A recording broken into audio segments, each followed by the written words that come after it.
Afternoon.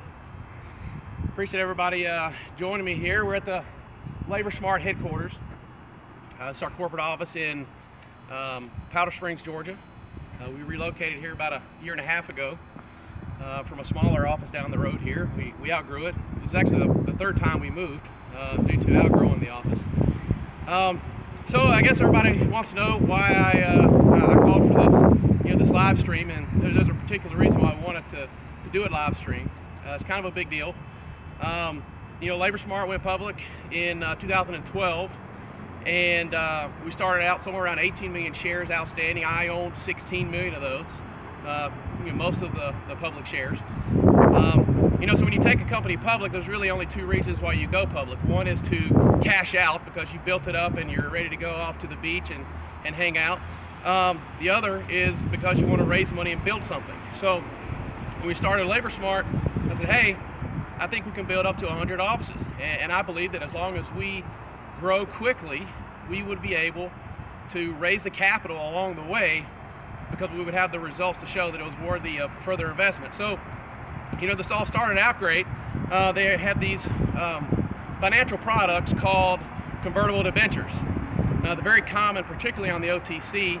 You also see them a lot used in Silicon Valley for IT companies, tech startups.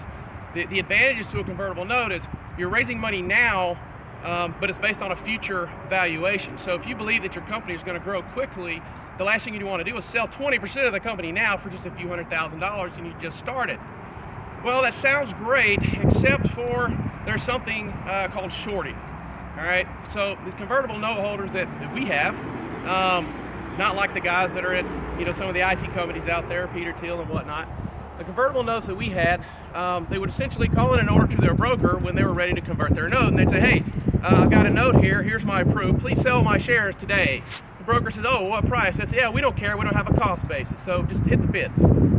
If you don't know what a bid is, just in case, that's the highest current offer to purchase the stock. So when a convertible note holder, what is commonly referred to as a toxic note holder, hits the bid with no cost basis, they can essentially sell shares, and then at the end of the day, they submit a conversion notice and say, hey, we'd like our shares now, which they have to give to their broker to cover the shares that they've just sold, which they didn't actually have when they sold them. Now, technically, from a legal standpoint, that's not considered a short, which is good because all of these documents have verbiage that says they cannot short. So what are you going to do? All right, so we've raised some money. We built a pretty large company in a very short period of time. I think had we not ran into some major dilution as a result of some of these notes last year, or 2014, I think we'd probably be pushing over 60 million for this year in revenue. We had plans to open 40 offices in 2015, and we'd be off to the races. Unfortunately, once that toxic dilution started, I realized there's no way to stop it except to just stop talking to the market. Stop creating interest. Just be quiet, run your business, correct your cash flows, slow down because you can't raise money anymore to keep growing. Okay, we did that. So now, I want to clean up our share structure. It's important to me personally not to have a bazillion shares issued. I've made it known that publicly I think most OTC companies are complete scams, especially those that trade for under a penny. But, honestly, a stock can trade at whatever you want it to trade at. I can have it trade at $1 tomorrow if I wanted to do a reverse split. So how do you clean up the share structure? Well, first thing, we had to stop the dilution components that we had in our financials, and that was the convertible notes. In December, I announced that we had made some agreements with note holders that said, hey, we're going to pay you cash, and you'll have to give up your right to convert. Now, for someone who makes their living off converting debt into stock, it's kind of a bad deal for them, but these guys have been in the notes for about a year, and that's much longer than their investment horizon. So, it took some work, but we were able to get them to take cash instead of stock. And let me be clear, people who write convertible notes don't want your cash, they want your stock. That's why they write convertible notes. Anyways, even the big guys out in Silicon Valley who write $4 billion convertible notes, they want the stock, they don't want the cash, okay? All right, so we have some questions from the users, by the way. We have questions, okay. They want to know why we called it so hot. Why we called it so hot? Well, that's a great question, and we'll get to that in just 1 second. You see a little smoke going on here. You'll understand in a moment. All right, so we got the convertible notes restructured. Everybody gets cash from this point. We own their conversion rights, basically, and ultimately I'm the controlling shareholder at LaborSmart, so I get to decide whether or not they can convert. And that's something we didn't have up till this point, up until about 45 days ago, I guess. All right, so now that we got that out of the way, let's clean up the share structure. I've got my man Phil here. Phil, you got something there? This is an envelope that was FedExed to me from West Coast Stock Transfer. This is our transfer agent. They keep track of where all the shares are. Anybody who is on here who owns shares, they know that you have shares, and unless you object to them having your name, that's where all the information is kept. So the first purchase that I made right before Thanksgiving was for somewhere around 706 million shares that I purchased at 0.0001 cent per share, and that was a pretty good deal, I thought. All right, there you go, sir. So if we get the police or the fire department called here, safety first, don't do this at home. All right, so this particular certificate, you'll see it's for 100 million shares. Okay, so we've got 8 certificates here, and all but one of them is for 100 million shares. And then there's one that's for 7 million and some change. Yep, I'm sorry, 6,867,658. So altogether, this is 706 million shares. What our stock closed at? Anybody know? 001 last time I looked. Yeah. So this is roughly what? $800,000, $700,000. Wow. So this is $700,000 worth of stock right here. And this represents somewhere around 10% of our total issued. And I paid 70 grand for it, so I got a good deal on them. So fortunately, when I burn these, which is what I'm about to do, it only cost me 70 grand. It really should work out okay, because I'm essentially returning the value of these shares to the shareholders, and I'm still left with 2 billion shares, and the value of those shares should go up, somewhere around half of what these are, maybe.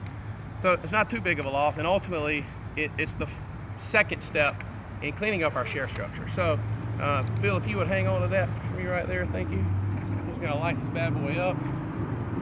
And by the way, so that this is completely official, right before this call started, or the stream started, I submitted to our transfer agent, West Coast Stock Transfer, the authorization from me personally to cancel these shares. And at 4 o'clock today, these shares were canceled on our stock ledger. These shares are no longer valid issued shares. I've never tried this before, so I don't really know if this is going to light, but we'll give it a go. See if we can get a real dramatic effect here, as I intended. It's a little windy here in Georgia. Well, no dramatic effect. That's fine.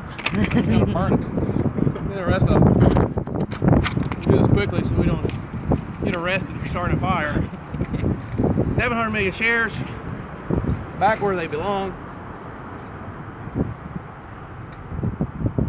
Let's get a good zoom in there.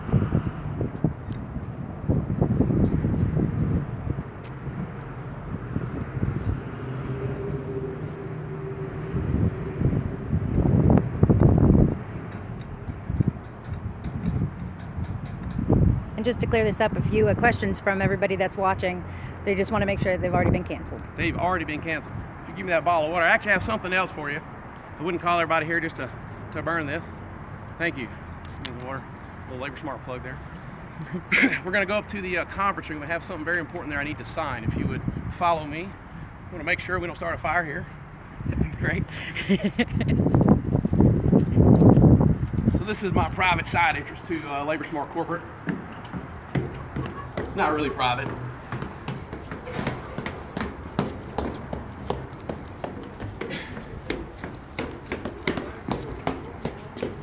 All right, so we're going to the conference room. All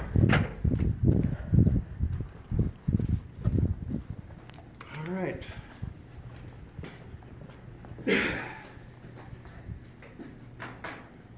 Go ahead and do this for a long time, for a very long time. So, what I've got here is something called a Schedule 14C. Schedule 14C, there's actually two types. There's a preliminary and a definitive. This is a preliminary. Anytime you make any major corporate actions, you have to notify the SEC and shareholders. And you have to give them, I think it's 20 days, something like that, 20 days notice, basically, that a change has been made. So this particular Schedule 14C, and you can zoom in there and see what that looks like. All right, this particular one says, and I'll read it to you, the important part, decrease authorized shares of common stock. The number of authorized capital stock will be decreased by up to 12 billion shares. I'm putting my signature here, and this will actually be filed. It will be public before 5:30 Eastern time today, and I am signing this right now. It's effective. As the majority shareholder, obviously I'm not going to object to my own resolution. That essentially, 20 days from now, our authorized shares are going to drop by 12 billion, up to 12 billion. And I say up to, and here's why. So the notes that we have covenants that require us to have reserves. And they're very onerous. If you have an over $100,000 and your stock's at 0001, they're going to ask you to reserve 4 billion shares, which seems pretty aggressive, but that's okay. As we pay these notes off, and we actually have one we're making tomorrow that will be the final payment on that note. As these notes are paid off, we will make an adjustment with the state of Nevada to reduce our authorized share count every time one is paid off. There are at least 4 that will be paid off within the next 60 days, and when those come off, that's going to take another, roughly 6 billion. I think we have authorized or on reserve for those particular notes. And this is again the second step in what will be a long process of cleaning up our share structure. Certainly doesn't fix everything overnight, and if I were to tell anyone that we could do it overnight, I'd be lying. It's going to take some time, but I'm committed to cleaning it up without doing a reverse split. Have no interest in doing that whatsoever. I own too many shares. My family owns too many shares. Employees own too many shares. And we have a lot of actual long-term shareholders, which I call co-owners. There's a difference between a co-owner, which to me is a shareholder, and a day trader or short-term investor. Whether or not they make money, whatever, that's on them. Long-term shareholders, co-owners is a different ballgame. And how I know the difference between the two is, and there's one that messages me pretty frequently. A co-owner, the first thing that they usually ask is, how's business? How are things going? A day trader or short-term investor, if you want to call them an investor, their first question is, why didn't the stock go up today? We actually have a lot of people that inquire, how's our business? And even some who've sent us business, which is great. You know who you are. Thank you. And so, our goal here is not to go say, hey, buy our stock. We've been very aggressive in investor relations outreach, if you want to call it that, for the last 45 days. My intention is not to say, hey, come buy a LaborSmart stock. My intention is to, hey, look at LaborSmart, look at what we're doing. And if you have a good understanding of it, and you buy our stock, great. I think that's great, and I'd love to have you as a co-owner. If you don't, that's fine. That's okay, too. And if you're just a day trader, nothing wrong with that, but don't call me asking about why the stock didn't go up 100% today. I do enjoy communicating with co-owners, shareholders. It's something that we've really always been about. We've always wanted to do, but we didn't really get to that point, unfortunately, until our stock started crashing from toxic dilution, which is officially over with. I have no intentions of allowing that to happen again. It is absolutely our first priority to make those payments. And again, tomorrow we'll be making not only the last payment on one in particular, but for all the doubters out there that think that we can't do this, I'm going to go ahead and pay the next 30 days worth of payments tomorrow, even though we don't necessarily have to. I'm going to go ahead and pay them anyways. And I'll post screenshots of it on Twitter, of course. So I'll take a few questions. What we got? Oh, goodness. By the way, if you troll me, you will get banned. Go ahead. I'm pretty sure the questions come and go, but one said, what would the gap be tomorrow? No idea. Okay. I wish I knew. If I knew, I'd be a billionaire and I'd probably be doing something else. Yeah. Anybody else want to throw up another question while we're taking them? Everybody is jazzed. Are they? Well, yes. That's great. Yeah, unfortunately, I can't see any of the comments or chatter. B. Demons 12. Can you elaborate on the 12 billion? 12 billion. Can I elaborate? Okay. We currently have 20 billion shares authorized, meaning up until shortly ago, we could have issued up to 20 billion shares before we would run out of shares, which is completely ridiculous in the first place. When we made the decision to increase the authorized up to that point, it was really just to have the reserve there to take care of the reserve and the covenants that we were required to have from the note holders. Never really thought we'd even get over $1 billion, much less 7.8 that we're at currently.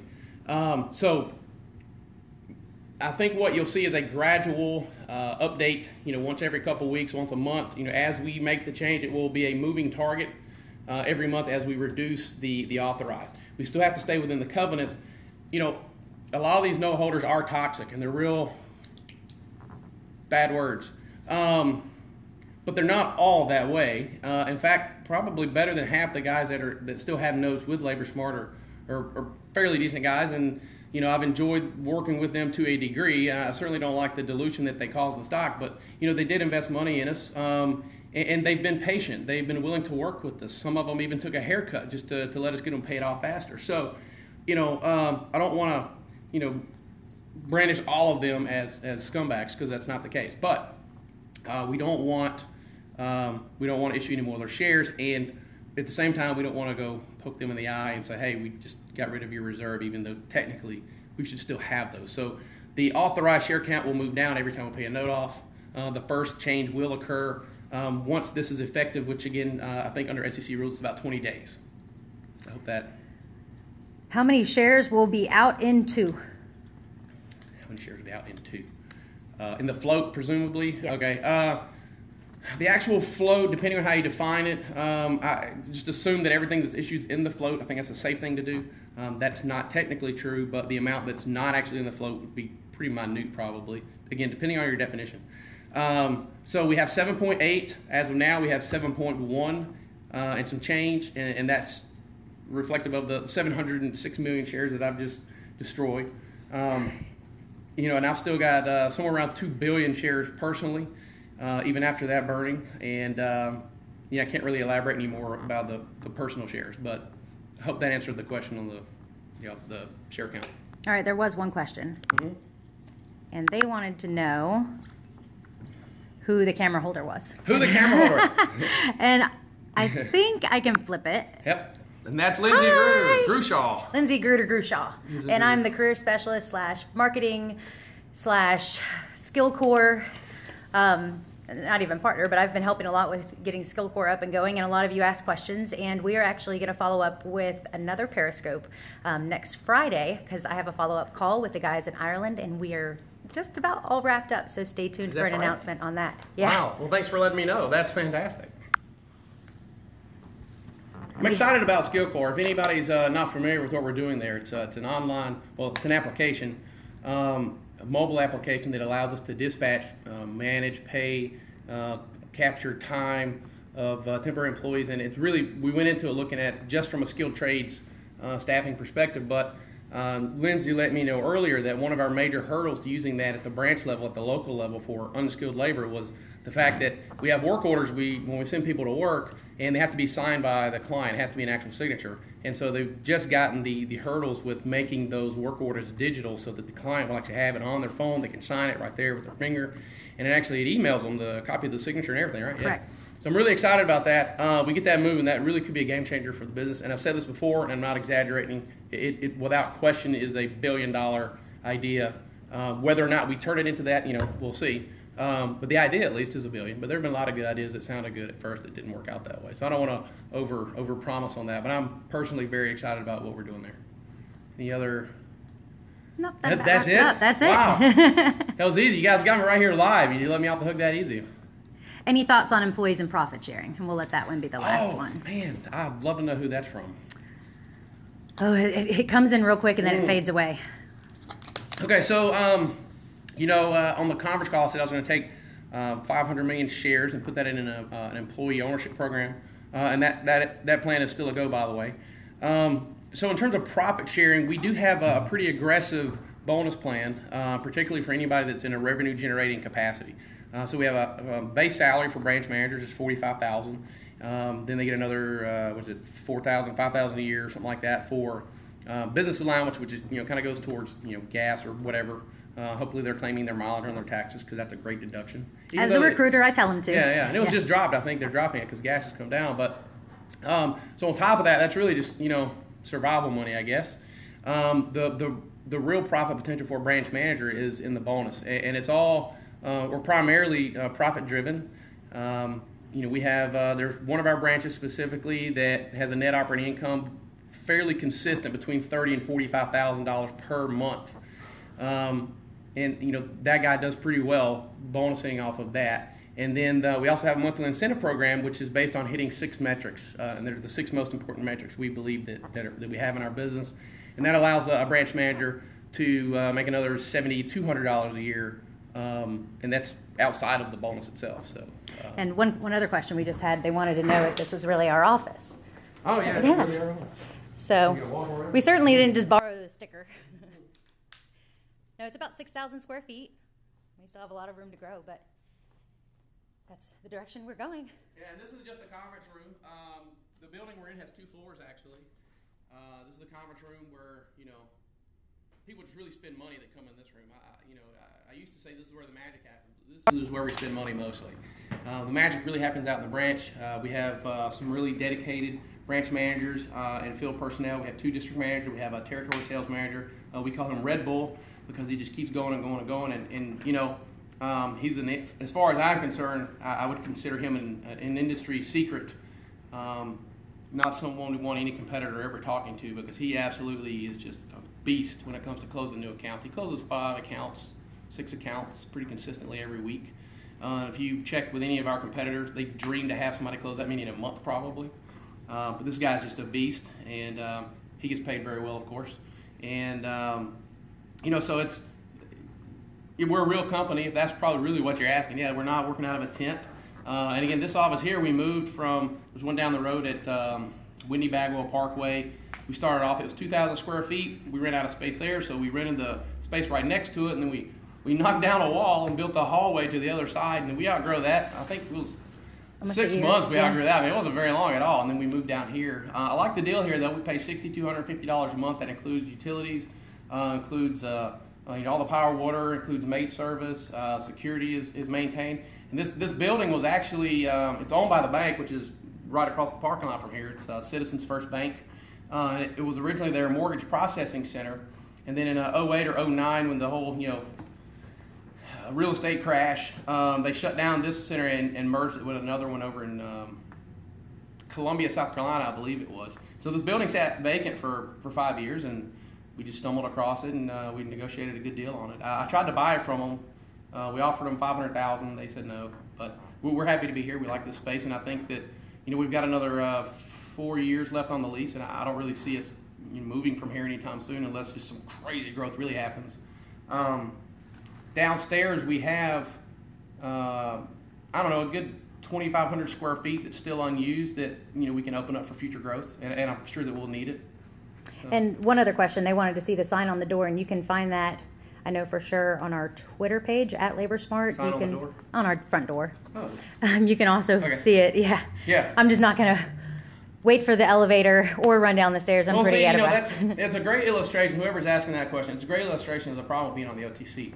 You're automatically assumed to be a scam, and truthfully, because I've lost money buying into OTC stocks that were just complete frauds, basically. You have to check those things. Companies, it's so easy to get on the OTC. It's actually really hard to run a real company on the OTC because if you play by the rules, you actually hurt. It just makes it harder for you.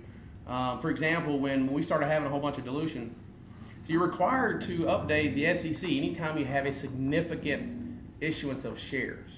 And And we, I went out and said, hey, we have to anyway. We're going to let you know. Here's the significant changes. So we did. And by having to do that and being the only person basically on the OTC to actually update as you're required to do anyways, it just made us an easy target. They're issuing shares like crazy. Even though our intentions were good, playing by the rules, it hurt us really. It hurt shareholders too. And that's, unfortunately, if I can do it over again, I would have skipped the OTC altogether and just went straight to NASDAQ. There's really no reason to have your company on the OTC. It's a complete waste of money, frankly. You can't raise money that's not toxic unless you have people close to you that have money. And if you had that, why wouldn't you just go straight to the NASDAQ anyways? There's no reason to trade on the OTC. It's completely a waste of money. So. All right, the last one that's popping up a bunch. CCNI, can you enlighten so we can blast the naysayer, please? CCNI. Okay. Command Center, they bought a note. They paid $175,000 for that note. The note they had was previously owned by Gemini Strategies. It was originally a $225,000 note, but they had done a conversion and we'd paid down some on it before Command Center bought the note. What Command Center has failed to disclose is that the note was amended prior to them purchasing the note. They bought the note in bad faith in the first place. They had to get an attorney to do it, all incognito. And so, they have the note. They sent us a letter, and we still have the letter, the actual signed copy of the letter that said, hey, if you don't sell us your company, we're going to default you on the note. And if you look up the Hobbs Act, they violated it when they did that, and we're going to, pursue them for damages for doing that. Because if it were a civil issue, you'd call it a violation of the RICO Act. The business equivalent is the Hobbs Act. And so, it's like, trying to strong arm us into selling to them. We told them to take a hike. There was a time where we had some friendly conversation with them, and I felt like that was, going to go somewhere. They had a good idea. They just executed it basically the same way they're executing their business right now, which is piss poor. Their market cap has come down to $28 million. And hey, they don't have the excuse of toxic notes. The guy who built that company, when he left, it was profitable, and he steered them through a pretty nasty recession and brought them out on the other side okay. The management that's there now, they fired anyone over there who knows anything about the temporary staffing business. And they, from what I hear, and I don't know this for sure, but from what I hear, they have 57 branches reporting to 2 people. I don't know. Having 26 direct reports seems not reasonable to me. So, they haven't been able to grow their business. They're showing year-over-year declines, and they thought that, they could strong-arm Labor Smart into joining them and, basically take our growth engine. Which, again, great idea, poorly executed, and, they're going to have to pay the piper now. I'm okay going long legal battle. We actually have offered them, we've made 2 offers to them to settle the note. In both cases, their counteroffer was just not acceptable to me. They've asked for shares. We told them no. They submitted conversion notices. We told them to burn those notices because they weren't getting any shares. We aren't giving them any shares. What will happen there ultimately? I really don't know. I think a judge is going to say we have to pay them because we do owe them the money. But I do believe that a judge is going to say we pay them $5,000 a month, which is what the agreement was with Gemini Strategies, and we have it well documented that Gemini agreed to take $5,000 a month for 36 months. So that's what I think will happen in terms of the note. Competitively, there's not a better way to say it. They've pissed me off, and I'm looking for an opportunity to revisit that to them, to put that back on them. But we have to be strategic about what we do. We can't just take resources, and even though my ego's hurt by it, and I have a huge ego, there's no secret, and I don't I don't deny it. I have a giant ego. Despite that fact, we can't go off, half prepared into a fight. That's not how we do things anyways. I'm very strategic, even though it may not look like it sometimes. I like to think about, if you do this, what could happen? What are the A, B, C, D, E, F, and G options? And which one's the best and which one's the least path of resistance. And that's how we do everything here, strategically, financially.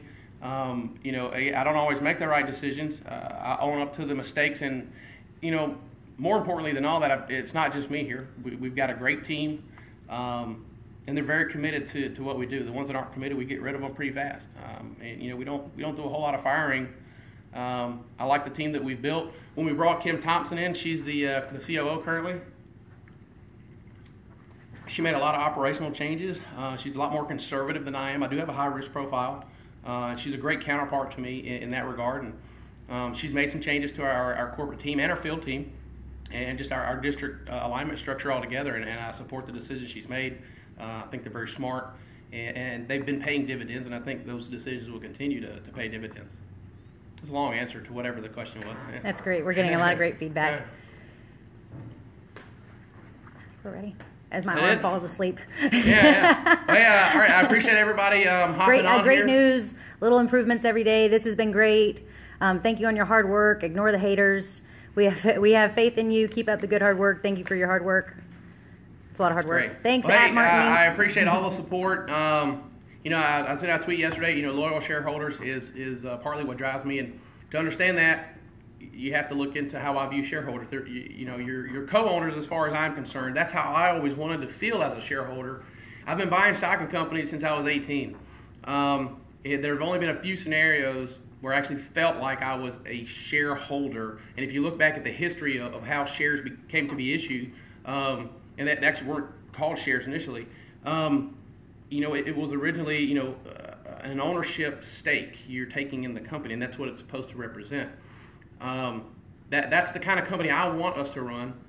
That's why we've been, we've tried to reach out and talk to the general public, shareholders, anybody who's interested in the company.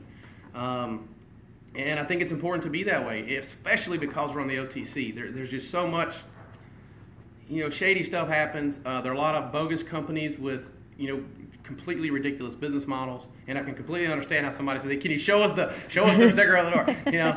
Yes, we are real. We're at 3270 Florence Road, Suite 200. If you're a shareholder and you want to come by here, feel we had someone here the other day. Yeah, stop by. We're here. We'll be here. We've also got branches all over the Southeast. You feel free to visit one of those. If you ever do visit a branch, they're not going to let you behind the counter, so don't ask. But yeah, we're completely legit. And we'd love for any shareholders to swing by if they want to. We're here. Awesome. And will transparency continue? It's very much appreciated. Absolutely. Tons of comments. We've always been transparent. It just hasn't been that obvious for the last year because the transparency was that we weren't really just talking about anything. When you've got a market that, unfortunately, the OTC really trades on news and chatter and hype and all that. If you're putting out press releases, it creates chatter. Chatter creates hype. Hype creates buying. If you're trying to keep someone from converting shares, the last thing you want is to have all of that going on. Yeah, the debt would have been gone. We'd have 20 billion shares issued, and there'd be nothing I could do to fix it except a reverse split, which would pretty much wipe everyone out, including myself. But I've always been about transparency when it comes to shareholders, and I really do view shareholders as co-owners, with the exception of those day traders and the short-term guys.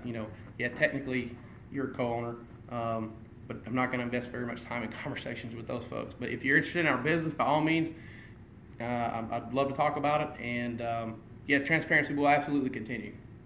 Great. A few, Martin Inc. was saying it just makes them feel like part of the company, which they are part of the company. Well, yeah. We actually had some shirts made.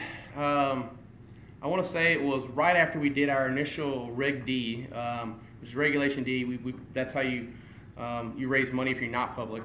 And we had some shirts made that actually said Labor Smarty co-owner that we were going to give out to all the shareholders. And then our IPO, well, technically IPO, our S1 got approved pretty quick. We didn't have a lot of comments back and forth. The biggest one initially was the SEC thought we were a shell company. We had to argue back and forth that we're not a shell, we were a startup.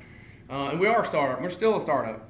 And it's good that you feel like you're part of the company. That's what we want. That's the kind of shareholder base we want to build. Particularly now where we are, hey, we're stuck in penny land or sub penny land currently. The original idea was, hey, get the thing up to $2-3, uplist it, and be on our way. I'd still like to do that, but it's going to take a lot longer, primarily because I'm just not willing to do a reverse split. I could just go do one tomorrow, really, and we could probably do an equity raise and go file for an uplist. We meet all the requirements. We've got over 1,700 shareholders. You need 300 to uplist. Shareholder equity, the thing about shareholder equity, it's really just a function of financial engineering. I could increase our shareholder equity tomorrow with a capital raise. So you need a $15 million shareholder equity as one of the listing requirements. You need a $3 or $4 share price, depending on which tier you go in under. But we could absolutely do that tomorrow. We'd wipe out 1,712 shareholders, or however many the number is today. And I'm still a young guy. We got some time. I'm not in that big of a hurry. Now, that being said, growth is something I am in a hurry for, and we'll be talking about that and my game plans there here, hopefully in the next few weeks, as it relates to some moves that we have made. And I'm sure people probably know what I'm hinting at there. Yeah. Anything else? Anybody else? Nope, we're good. We have 126 people viewing now. We had, I think, a height of 209. Man, that's fantastic. I think Jay-Z was like 208. Well, hey, I appreciate everybody stopping in. I'm going to go back to work now. Feel free to tweet any questions in that you might have. I'm pretty active on there. I check it a couple times a day, and on the weekends I'm always pretty much on there unless I got something going on with family and whatnot. But if you submit something, I'll absolutely respond. I appreciate everybody stopping by. Thank you.